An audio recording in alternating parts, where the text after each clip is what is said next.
I'll guide you through how to route your MoneyGram transfers straight into a local checking or savings account without hitting compliance blocks or losing track of the transaction database. If you're ready, click the like button. Let's get started.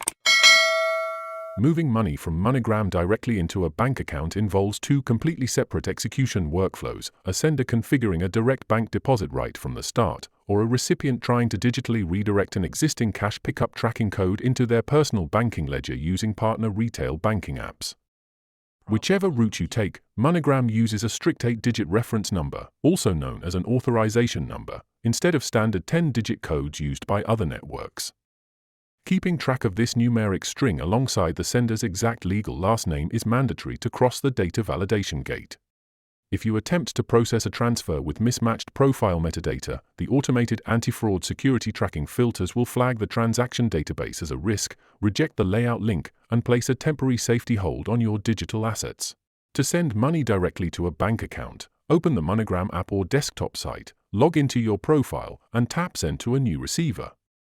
Input the target destination country, enter the exact transaction amount you want to move, and when looking at the Receive Method interface options, bypass the cash pickup icon and strictly select Account Deposit or Direct to Bank. Next, choose your active payment gate mechanism, such as your debit card or online bank credentials, and type the recipient's bank name, IBAN or account number, and local routing or SWIFT clearing string directly into the form fields before hitting Submit to route the funds. Alternatively, if someone sent you an 8-digit cash pickup code but you want it deposited straight into your bank account instead of walking into a retail storefront, do not open the MoneyGram app.